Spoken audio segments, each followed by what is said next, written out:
¿Dónde vamos? Hoy en día lo que nos ofrece la modernidad es solo un consumo de lo vivo. A veces incluso con el deseo de esterilizarlo, de volverlo artificial. Al ser humano se le hace creer que lo antiguo es obsoleto, que ya no sirve, que está pasado de moda, que lo moderno es mejor. El problema es que al tomar ese camino, el humano se aleja de lo que es natural, de lo que viene naturalmente de la naturaleza. Y cuanto más se aleja de ella, más pierde el sentido de quién es, porque el humano es parte plenamente de la vida, de lo que mantiene la vida en armonía.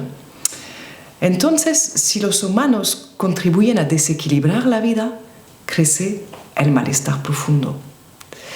No significa rechazar toda modernidad, no significa rechazar toda tecnología, pero de darle un significado más profundo, más ético y como más viable para todos. Y en este todos está plenamente incluida la naturaleza y a todos los que la habitan. No está nada disociado.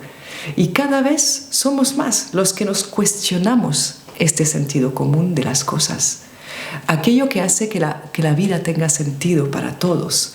Aquello que hace que cuidamos lo que es común para el bien de todos.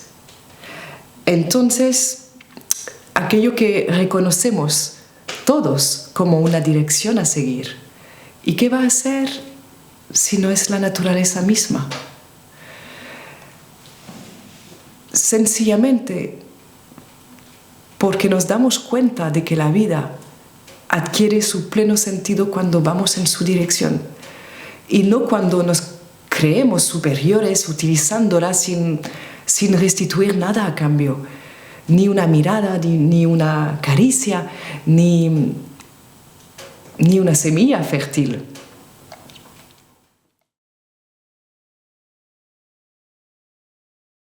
¿Qué es una medicina?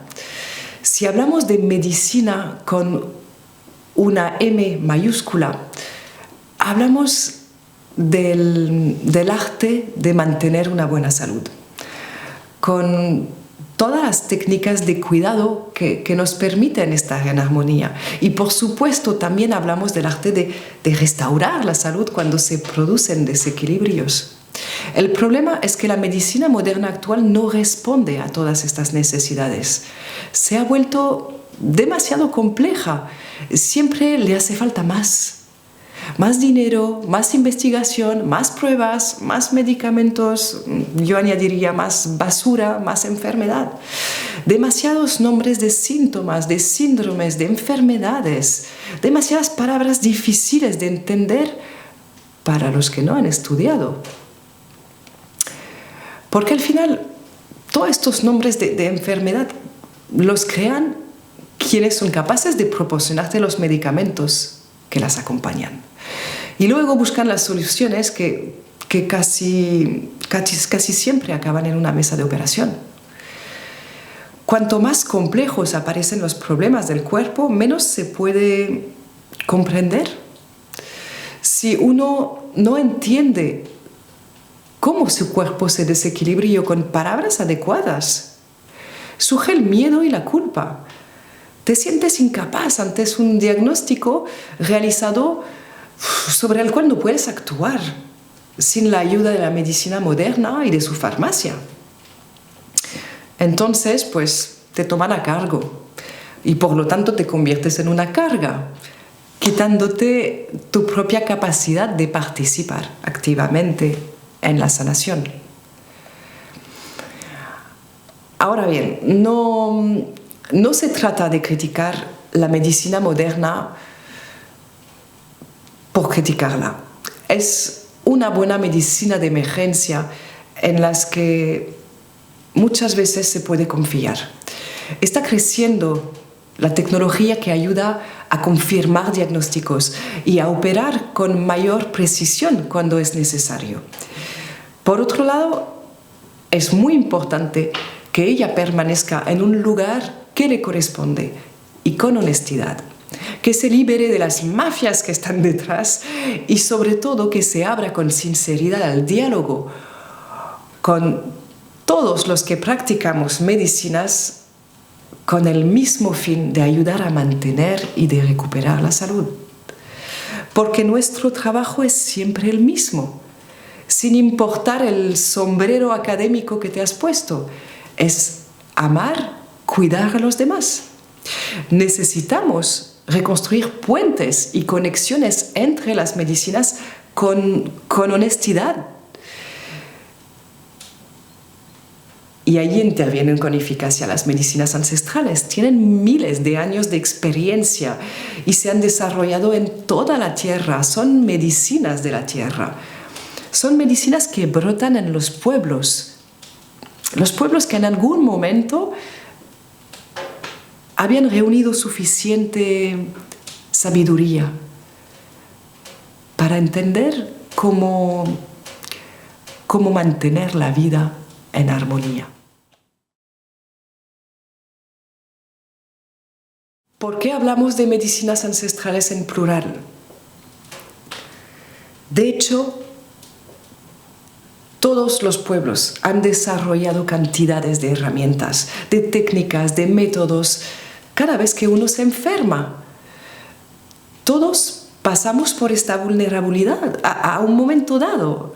Y quizás la vida pone en desequilibrio en nuestro camino para llegar a entender cómo crecer, mejorar, liberar, soltar, desbloquear lo que impregna nuestro cuerpo en todas sus capas. Cada pueblo actúa de acuerdo a lo que le rodea, a sus montañas, a sus ríos, a sus bosques, sus océanos, a la vegetación que crece allí y a los animales que están allí también. A partir de ahí, cada pueblo obviamente tiene sus creencias, su cultura, su conexión con lo vivo y sus propias interpretaciones. Por eso hablamos de medicinas en plural, de medicinas ancestrales. Ahora lo apasionante es cuando vamos al encuentro de esas medicinas y de los seres que las practican. Siempre encontramos una base, una raíz, un mismo fundamento detrás de las costumbres, detrás de los hábitos que aparecen así a primera vista. Incluso diría que tienen el mismo respeto. Es un lenguaje universal común.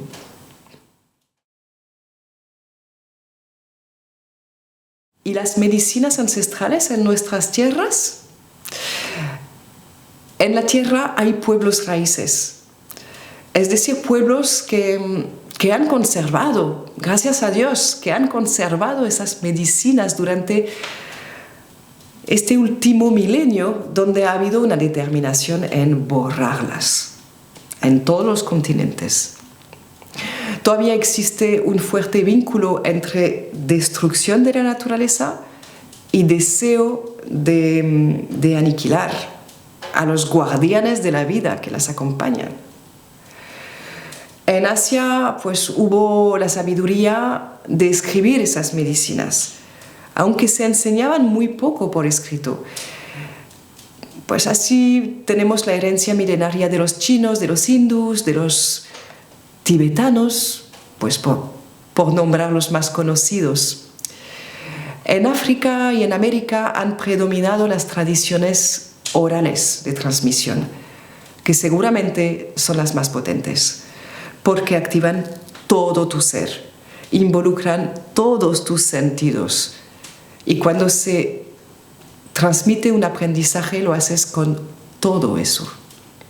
De esta manera no repites solamente palabras, sino que gestos, conexiones, visiones, sentir y mucho más. Claro, en Europa las mismas raíces comunes a estas medicinas de la tierra han sido seriamente dañadas.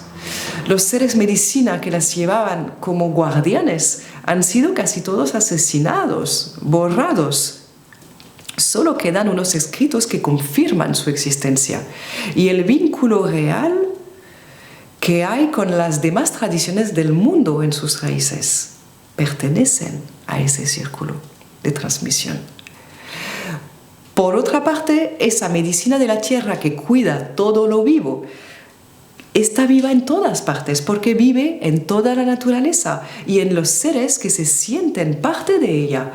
Lo único que necesitamos ahora es reconectar con nuestras raíces y volver a hacer brotar, como debe ser, este bien común para toda la humanidad. Y creo que somos cada vez más los que en los cuatro rincones de Europa, ni siquiera, estamos soplando en las cenizas para que recobre la vida como una ave fénix. Y gracias también al apoyo, a la gran ayuda de las hermanas y de los hermanos de otros continentes. Y ellos no quieren ser copiados. No quieren que copiemos las medicinas que ellos han guardado con su cultura, sino más bien que tengamos la fuerza de alzar la que está en nuestras tierras. ¿Cuáles son los fundamentos comunes de las medicinas ancestrales? Los que se encuentran en todas. Bueno, primero para mí es ser guardián de todos los seres vivos que te rodean, de toda la naturaleza, de estar en profunda conexión con ella, de entender cómo mantiene naturalmente su equilibrio y cómo vuelve a su armonía después de cada tormenta, de cada sequía, de cada inundación. Porque si entiendo cómo se hace, cómo lo hace, entonces yo mismo puedo conservar y activar todas esas fuerzas de vida que tengo en mí. Toda esa energía, toda esta vitalidad, ya sea para mantener una buena salud o una buena inmunidad o para saber cómo recuperar el equilibrio cuando yo misma estoy desequilibrada. Porque todos vamos a pasar por un desequilibrio en algún momento. Y no importa el nivel en el que esté, habrá que atravesar. Entonces, el punto base fundamental de las medicinas ancestrales son los 4 elementos. La tierra, el agua, el aire, el fuego. ¿Y por qué? Pues porque sin ellos la vida no es posible. Así de fácil, no es posible, no hay, no existe. Sin materia, sin alimento, sin líquidos, sin respiración, sin el calor, ni las plantas, ni los animales, ni los humanos, no podemos desarrollarnos. Entonces, partimos del hecho de que el cuerpo por dentro tiene las mismas necesidades que la vida por fuera. Porque una vez más, los hermanos somos parte de la vida, de esta creación que anima toda la materia, que la hace viva. Y no importa cuáles sean nuestras creencias realmente. Una vez bien puestos estos 4 elementos como base, pues surgen otros, como diríamos, 4 principios con los que vamos a jugar constantemente. Y son el calor, el frío, el seco y lo húmedo. Es decir, aprendemos a restablecer la armonía cuando hay una carencia. Por ejemplo, no hay suficiente calor en un lugar o no hay suficiente humedad para que el cuerpo funcione correctamente. Pero también puede ser demasiado calor que crea una inflamación, por ejemplo, o demasiada humedad, lo que hace que ciertas partes del cuerpo se estanquen, se hinchen, se pudran, fermenten. Es solamente una pequeña visión de cómo vamos a explicar todos los desequilibrios del cuerpo. No es necesario poner un montón de palabras y de nombres complicados y con necesidad de laboratorios y microscopios que lo acierten, que lo averigüen. Para dar un ejemplo bastante mundano, lo digo porque hay muchos matices posibles. Pues una articulación necesita estar suficientemente nutrida e irrigada para funcionar bien y ser flexible. El hueso es como una esponja. Si la articulación no recibe suficiente líquido y sangre, se seca. Y en este momento los síntomas preventivos o los síntomas que alarman, que dicen que hay sequedad, suelen ser el fuego, es decir, la inflamación. Si esta necesidad de equilibrio no se escucha, no se apoya de manera adecuada, el fuego va a consumir poco a poco y profundamente la articulación hasta que se apague, hasta que se apague también la energía que hay dentro. Y cuando se apaga, llega el frío. Entonces la articulación se enfría, se contrae, se endurece y se impide una buena circulación por dentro, en su interior, como una esponja seca.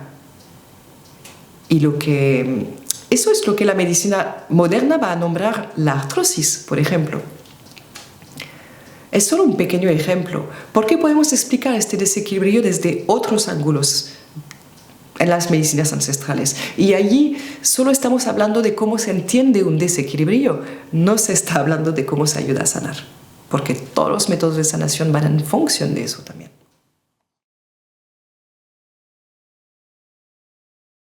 ¿Qué es entonces el equilibrio?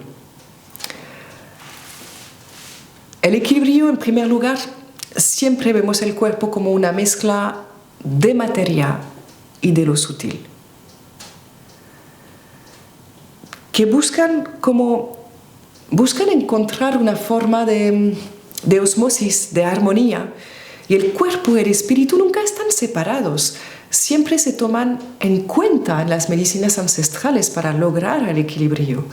Lo sutil es todo aquello que no vemos así de fácil, porque sin embargo actúa constantemente con nosotros porque lo emanamos. No vemos nuestras emociones, nuestros pensamientos, nuestros sentimientos en términos concretos. Tampoco vemos las palabras que salen de nuestra boca y aún así tenemos que lidiar con todo eso. Y sobre todo son una parte enorme de todos nuestros desequilibrios. Pero cuando hablamos de lo sutil, también nos referimos a nuestros sentidos, a lo que veo, a lo que percibo, a lo que huelo, a lo que siento, a lo que oigo, a lo que capto.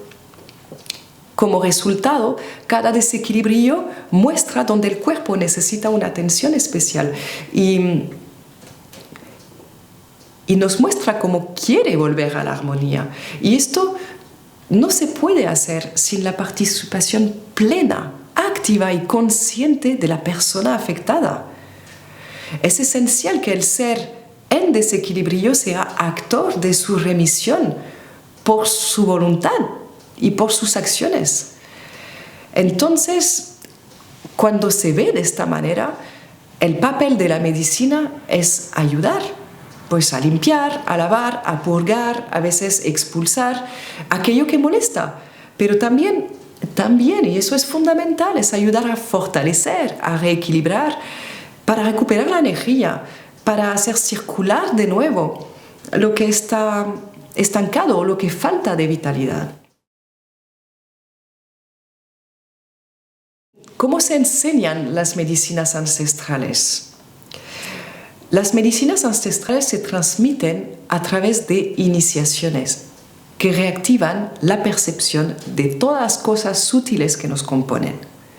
Volvemos a abrir los sentidos de la percepción a través de situaciones repetidas y la persona que estudia debe seguir poniendo en práctica en su vida diaria, sobre todo cuando no está acompañada personalmente, porque es un trabajo de constancia, de perseverancia y no siempre es cómodo.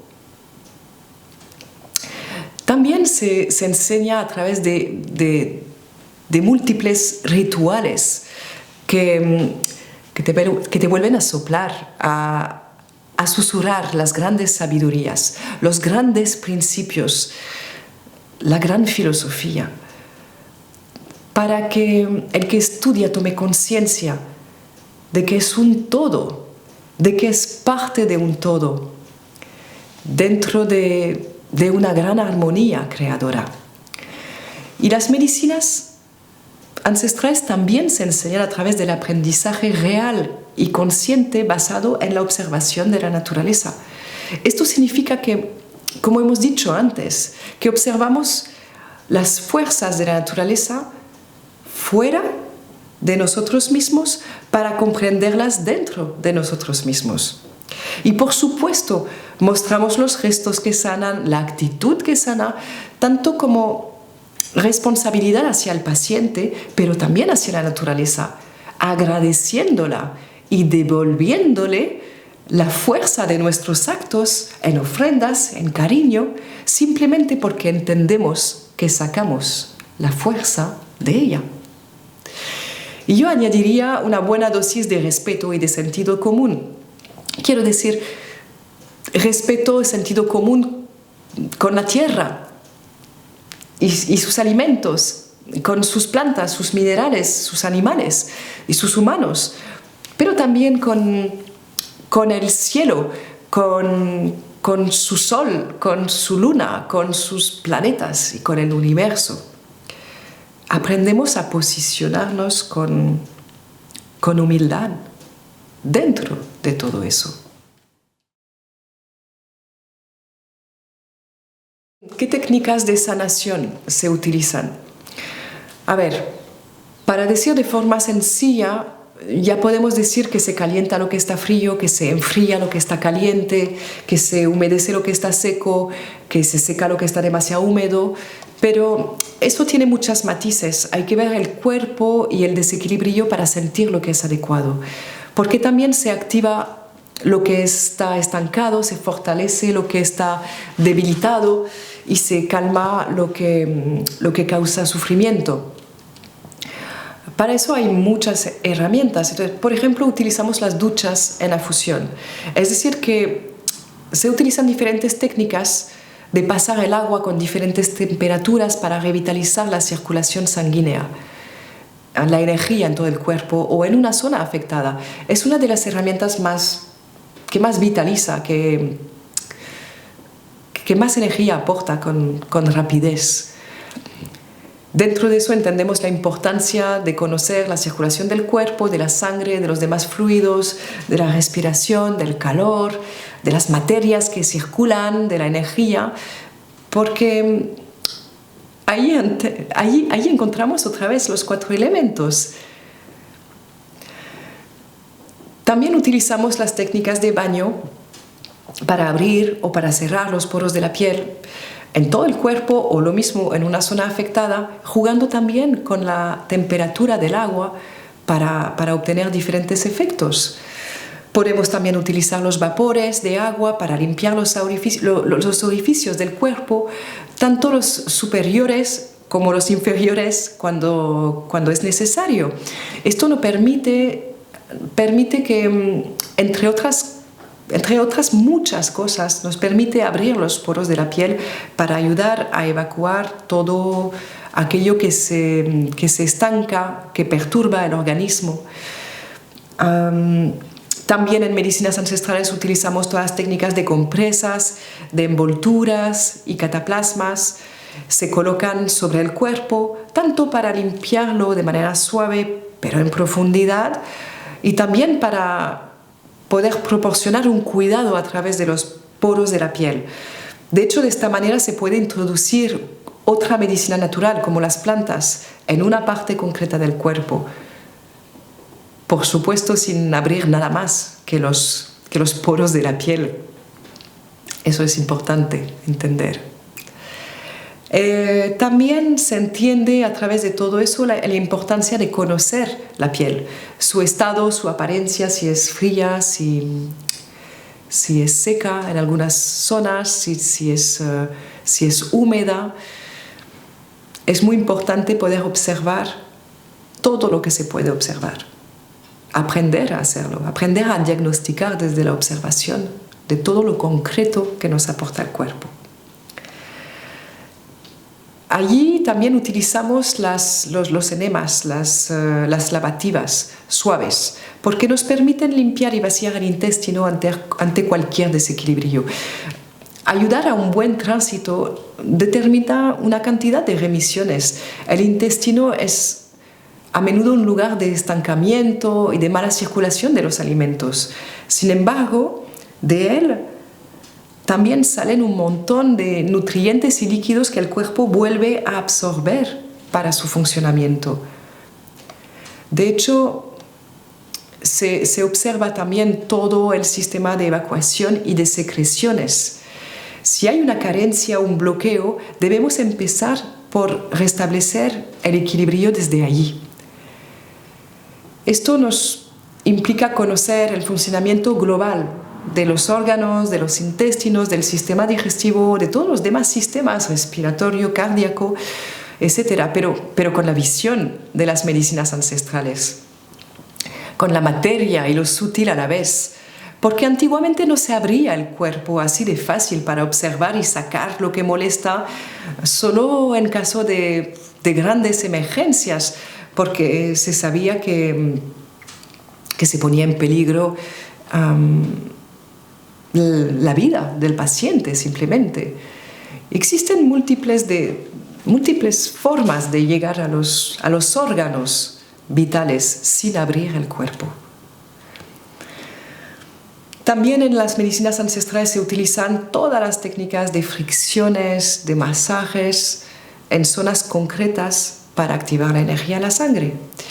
Utilizamos las técnicas que se llaman derivaciones, es decir, que se utilizan para movilizar la circulación del cuerpo de arriba a abajo o de abajo hacia arriba. Se juega con estos juegos de vaivén naturales de energía y de sangre para, por ejemplo, bajar un exceso de calor que está en la cabeza o un exceso de frío en las extremidades. Se vuelve a homogeneizar lo que fluye en el cuerpo para liberar la presión de las zonas afectadas y sobre todo para involucrar todo el cuerpo con más fuerza.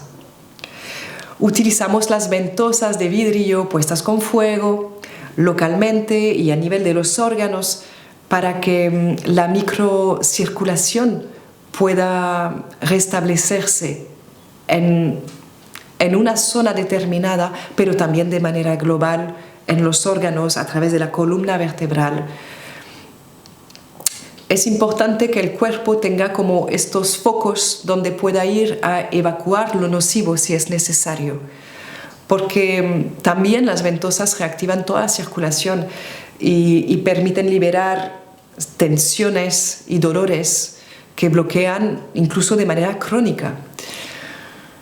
Porque sí, el manejo del dolor es fundamental. Hay que entender por qué está aquí, por qué el cuerpo nos da esta señal. Hay una razón, aunque no sea para nada cómodo de convivir con él. Luego está también la técnica del microsangrado local, utilizando unas muy pequeñas agujas para hacer puntitos de sangre y lo ayudamos con una ventosa para que pueda liberar determinadas zonas que puedan ser afectadas, como lo harían, por ejemplo, las sanguijuelas. Y sin olvidar la importancia de entender lo que se llama el terreno de cada ser, es decir, tanto su fisionomía, sus hábitos de vida, de consumo y de alimentación, pero también todas las memorias que lleva de sus ancestros. Y las plantas. Bueno, una vez todas estas técnicas de sanación, una vez que están bien entendidas, bien practicadas, una vez adquiridos los fundamentos, la estructura, los gestos, las actitudes y la filosofía de las medicinas ancestrales, se puede empezar a mirar hacia el reino vegetal. De hecho, la medicina ancestral de las plantas también requiere tanto conocimiento concreto y estructurado como conocimiento sutil, porque se necesita saber captar, sentir, percibir y vivir el reino vegetal en todas sus dimensiones. Es todo un mundo que abrimos y al menos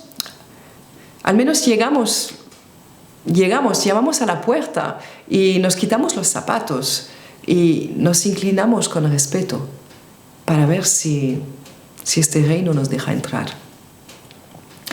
Así que, por supuesto, existe la parte de conocimiento básico que es fascinante, la de volver a aprender, a cosechar, a cultivar, a recoger, a conservar las plantas, ya sea por secado, por macerado. Porque se puede fermentar las plantas, calentar, calcinar, reducir en polvo, sahumar. Se puede crear todo tipo de remedios que van con ello. Pero también para ir mucho más lejos, para aportar una dimensión mucho más profunda a la sanación con las plantas, está todo el saber hacer y el saber captar el reino vegetal. Así podemos aprender los movimientos que las plantas provocan en el cuerpo, especialmente cuando se asocian a las demás técnicas de sanación que tienen las medicinas ancestrales. También jugamos con las temperaturas, porque cada planta tiene su propia temperatura dentro de su constitución. Y dependiendo de si es una planta fría, caliente o tibia, pues provocará efectos térmicos y movimientos especiales en el cuerpo. También encontramos la noción de seco y de húmedo en la constitución de cada planta, y de este modo pueden ayudar a humedecer lo que está seco o a secar lo que está demasiado húmedo. Y a esto se suma todos los sabores de las plantas que darán efectos precisos sobre los tejidos y sobre los órganos. En resumen, entendemos que estamos súper lejos del libro que clasifica las plantas con un orden cronológico, que entendemos que es necesario adquirir la capacidad de percibir con sutileza lo que es bueno y correcto para cada paciente. Porque con estas herramientas de diagnóstico que podemos elegir, hay que conocer cómo cada planta se va a comportar en el cuerpo para hacer sudar, para hacer purgar, para calentar, para enfriar, para activar o para calmar según los síntomas que están presentes. Y si elijo trabajar, por ejemplo, con la ortiga, tengo que saber cómo llevarla, tanto en el cuerpo como en lo sutil. Tengo que conocer sus movimientos, su temperatura, su sabor, su modo de preparación, pero también tengo que conocer su canto, su espíritu, su rezo, para que actúe de manera adecuada en el ser, para que la pueda guiar de manera adecuada. Las medicinas ancestrales tienen una gran experiencia y una riqueza increíble para devolver al cuerpo toda su fuerza vital, apoyando su capacidad natural en restablecer el equilibrio y actuando sobre la materia como lo sutil al mismo tiempo. Y el cuerpo entiende la planta, conoce su lenguaje, la acepta, obviamente según las dosis, porque cuerpo humano y planta, o cuerpo animal y planta, forman parte de la naturaleza. ¿Quién puede aprender esas medicinas ancestrales? No existe respuesta hecha. Esto no es una carrera académica, porque el medio de estudio es la naturaleza y el objeto de estudio comienza dentro de uno mismo. Luego, en un segundo paso, a veces paso bien largo, Si todo coincide, uno puede empezar a girar la mirada hacia los demás. Tú no te llamas médico. Es la comunidad que año tras año te observa, te mira y luego te elige y te valida como un ser capaz de ayudarles. La comunidad valida a aquellos que tienen buenos resultados, que son eficaces, pero también a aquellos que emanan algo especial, algo particular, y siempre con amabilidad y con buen corazón. Ante todo, no hacer daño, decía Hipócrates hace más de 2000 años. No dañes al cuerpo, no dañes a la comunidad, ni a la naturaleza, ni a la tierra. Entonces, quien lo siente sinceramente puede aprender. Eso es una primera predisposición. Con el tiempo, la selección se hace de forma natural, no hace falta exámenes. Si estás llamado a servir la comunidad y a los seres vivos, lo sabrás claramente. Porque no hay que olvidar que estas medicinas, antes de tener todas estas raíces que han sido seriamente dañadas, eran conocidas y practicadas en las familias.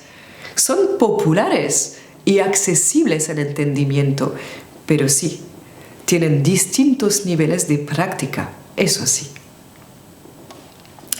Por otra parte, lo que llamamos un ser medicina es aquel que se pondrá al servicio, más allá del espacio familiar. Entonces es conocer, saber hacer, saber ser. Es mezclar todos estos conocimientos y prácticas con la investigación interior personal para poder obtener sus propias respuestas y encontrar su propia soberanía, sin crear nuevos dogmas a los que aferrarse. Ya está bien. Y volvemos a aprender con las herramientas que tenemos dónde estamos, con las plantas que crecen dónde vivimos, sabiendo que la base es la naturaleza y que aun cambien los olores, los colores según los lugares, su esencia es una.